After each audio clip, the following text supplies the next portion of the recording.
I dropped out of my math major in my junior year to go work as a software engineer at a couple different companies. I got offered a bunch of different software engineering positions, mostly thanks to this YouTube channel and just talking about Vim. People like to hear that, especially more senior software engineers who want to learn Vim skills and like to see someone who's interested in improving their development abilities. But yeah, so I was doing that, and I was also continuing to do the YouTube channel, and I was continuing to network as well. I met some other very interesting people starting their own companies, and it got to a point where there were so many like interesting events happening in my life that I got kind of manic. I think officially what doctors called it was hypomanic, which is like the stage below manic. I don't actually have like a bipolar diagnosis. I think it was just like a confluence of events that made me like very frantic, I guess, but very excited. And during that excitement, one of the biggest regrets I have is I left the internship / it was kind of like a full-time job. I don't know. It was loosely defined. At this esports event management company called StartGG, which was just like the perfect opportunity. Like the guy there I was working with was just teaching me so much stuff. It was like kind of a legacy code base. It was like PHP and React. But yeah, it was just a fantastic situation that I just left because I kept searching for more and more and more. And then I got hit with burnout pretty hard because I have like 5 or so different projects I'm involved with, but I'm not really making great progress in any of them, and I have like very high ideals for everything. Like I have like a vision. I guess I'm a perfectionist. Like I keep wanting things to be perfect. So the projects that I'm working on, and still I'm trying to work on, the main one was this board game themed around Cyprus. And that's the biggest one where perfectionism is absolutely destroying me because I have this like vision of what a really good game would be. It's not a concrete vision at all, but then what I feel like the game currently is basically Candyland, and like, yeah, it's just unfortunate. I have higher standards than that, but I've kind of realized I have to just accept that it will not be a perfect game. And then another project I'm working on is this fractal ray marcher with my roommate, which also has suffered extremely from like speculative perfectionism. Like we spent a long time, and I'm guilty of this with a lot of projects, but especially with Jake, we make like a small amount of progress on the project. Or maybe we even make like somewhat of a breakthrough. Like last year, figuring out OpenGL and building a 3D rendering engine, we felt like, wow, we can do anything now. That was like the hardest thing we'll ever do. We rendered like a .obj file, which is a fairly simple project actually. And then we just spend a long time talking about, oh, this would be so sick if we had these fractals and then it was hooked up to an audio visualizer, and we like start to speculate on a bunch of stuff, a bunch of features that would be awesome to have. And then the problem is in your mind you create this like idealized picture of what the project should be, and it's actually quite far away. Oh, the grape nuts box is kind of shaking. It's actually quite far away from what the reality is, and you have many, many steps to go. And instead of like each new step being like, yes, we accomplished something else, it's like, damn, this is still so far from what it ideally would be. And then one of the reasons I dropped this StartGG job, which I really shouldn't have done, but whatever, hindsight, is I was going to work on I had an idea for a platform through this channel, which would be like a learning platform. Basically, the idea is you would find mentorship through this platform, and it would be for like all different kinds of specific experts at certain programming concepts to kind of come together and then trade basically video calls around for some kind of central currency. So like maybe you have like a Go project and there's some guy who's really good at Go and he'll look at something for you. And at first I was very enthused about that, but I was being pulled in all these different directions by these other projects too that I was trying to simultaneously get work done on. And then there were a bunch of people in my channel forum that were like, if you're one of these people, no offense, but like typical like Discord dwelling people, you know what I mean? Like they're into certain things. And I was just like, it was too inside core for me, I guess. I don't know. And so that was like a kind of discouraging element, as abstract as that is. You'd have to go read. People are just being like pretentious and annoying, and like, I don't know. I didn't feel like hurting those cats at the moment. And then what other projects was I also working on? I mean, I'm also like a college kid. I have like a social life too. That's kind of a project for everyone that's ongoing. And I also try to stay physically active. I keep that as like a side project as well. And then I also, so what I've been doing when I was burnt out was I was like, man, I have so many projects. I have so much perfectionism about all these projects, and nothing is going anywhere.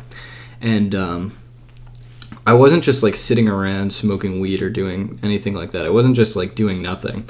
I met this guy at my university. He technically also dropped out, and I was just like hanging out with him a lot, looking at, reading the Postgres code base. And yeah, something I realized that this mentor at StartGG told me, which I didn't really internalize, unfortunately, until now, is it's very difficult to just go and build a startup unless you have like a lot of programming experience. And it just takes like hours and hours and hours, weeks and weeks and weeks of just like reading code and just getting better at programming. It takes like a long time to be good enough to really bang out what you want. So that's what I've been kind of quietly working on in the background. By reading this Postgres code base, I mean, I understand a lot more C conventions, but I'm just trying to read more and do more reading of other people's code bases in general. But I'm definitely still totally struggling between having like 10 different projects open at the same time and having this perfectionism and then not being able to finish any of them. Luckily, I'm sick of being burnt out. It's just like not fun, and like I'd rather achieve a lot of stuff than just be like someone who's burnt out all the time.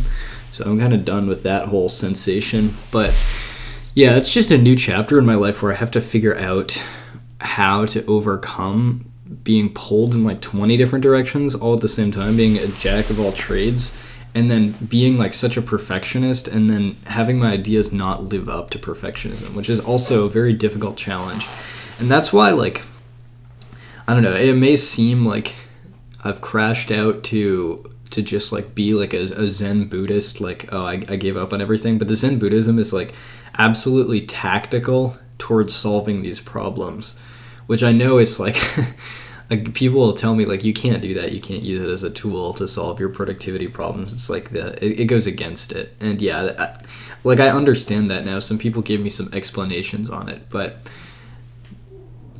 maybe I'm not looking for Zen specifically. I'm just looking to be mindful, I guess. Like I'm looking to understand the behavior of my own mind that leads me to make impulsive decisions and leads me to have like a perfect ideal and then be disappointed in things. And that's a whole project in itself, which like I wish I could fully devote my time to, but I'm just so inclined to like have a mix of different activities I put a little bit of time into each day. But yeah, I think to me it seems like an important part of being a really good engineer is like understanding your own tendencies to like be motivated and not motivated, and when you want to do work and when you don't want to do work. And I think that's just an important part of being anyone who produces anything, I guess. But yeah, so now, like, just to appease my parents, I signed up for classes again because I've kind of, I don't know, I think I was shooting for more than I necessarily need. Like I have like a very high ideal of being successful, having successful projects, having a successful YouTube channel, and I already have like an incredible amount of privilege. I don't know what it is with like this certain class of privileged middle class academic kids that are just like high overachievers. That's something I should ask my therapist about. Like what makes someone want to achieve so much? Because I know there are a good amount of other people that watch this channel are generally kind of, they have a certain like standard of excellence they want to uphold, and you just try really hard to achieve it all the time. And so I can go back to school now. I think that I have bigger picture understanding of the job market and where I fit into it. and that what you're learning in school is actually pretty important and relevant to, if you want to be a really, really good developer, like getting background concepts, understanding the operating system in its fullest and understanding DSA in its fullest is really important if you want to be a next level good developer, which I do. And if you just want to churn out React components for 6 figures, do you really need college? No. But you could totally make use of a college degree if you really put in extra effort, which is what I'm going to try to do. But I'm also somewhat worried and apprehensive that I will still have this tendency to have like 4 or 5 projects and then kind of obsess about one of them for a little while and then throw it away and obsess about the next. It's like, that's a bigger problem to overcome. But yeah, for now, I don't think I have enough structure or programming ability to churn out a startup. I don't know. I guess I could take a crack at it, but the motivation comes and goes. It's like, yeah, it's confusing. A difficult thing to navigate, but I don't know. I'm navigating it slowly. Figure something out eventually. But yeah, I also have free school because my parents are professors, and it's like, I feel like I'm pushing too hard to, yeah, I already have it so good. Like, why do I want it better? I don't know. I'm not sure. That's just my tendency to keep trying to do things and keep improving everything, but yeah, I don't know. I'll keep you posted. See you next time.